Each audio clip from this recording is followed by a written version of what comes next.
रहस्यमयी कहानी खूनी हवेली का रहस्य। बहुत साल पहले एक छोटे से गांव में एक पुरानी सुनसान हवेली थी जिसे लोग खूनी हवेली कहते थे। गांव वालों का मानना था कि वहां रात को अजीब आवाजें आती हैं और जो भी वहां गया वो वापस नहीं लौटा। एक दिन 3 दोस्त राहुल, अजय और सोनू ने इस हवेली का रहस्य जानने की ठानी। लोगों ने उन्हें बहुत समझाया लेकिन वे नहीं माने। रात 12 बजे तीनों दोस्त टॉर्च और मोबाइल लेकर हवेली पहुंचे।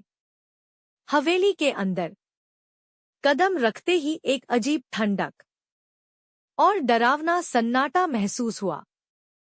सीढ़ियों पर खून के धब्बे और दीवारों पर अजीब आकृतियां बनी थी। अचानक ऊपर से किसी के चलने की आवाज आई। तीनों ने ऊपर जाकर देखा। वहां एक पुरानी पेंटिंग थी जिसमें एक राजा और रानी की तस्वीर थी, लेकिन राजा की आंखों से लाल रंग टपक रहा था। अजय ने पेंटिंग को छूते ही जमीन कांपने लगी और अचानक एक गुप्त दरवाजा खुल गया। वे डरते हुए उस दरवाजे से नीचे उतरे।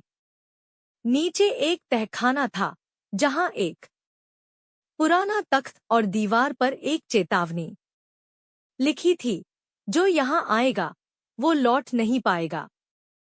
अचानक तख्त पर बैठा एक धुंधला साया हिलने लगा। वह एक पुराने जमाने के राजा जैसा दिख रहा था। उसकी आवाज गूंज उठी, तुमने मेरे राज में घुसने की हिम्मत कैसे की? राहुल हिम्मत कर बोला, हम सिर्फ सच जानना चाहते हैं। राजा ने कहा, मैं राजा विक्रम हूं।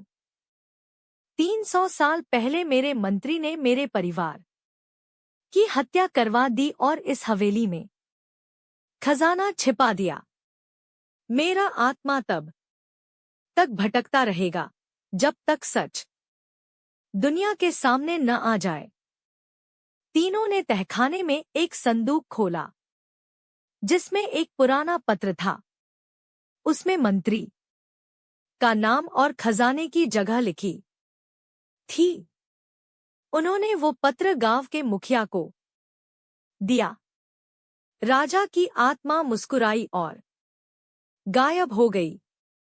अगली सुबह पुलिस ने हवेली में खुदाई की और खजाना बरामद हुआ। गांव वालों को सच्चाई पता चली और हवेली का रहस्य हमेशा के लिए खत्म हो गया।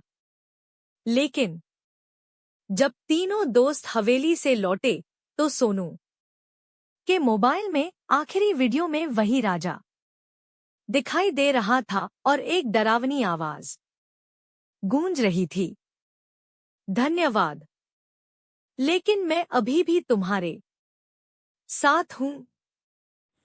ऐसे ही रोजाना रहस्यमयी कहानी को सुनने के लिए लोक कहानी चैनल को सब्सक्राइब जरूर करें।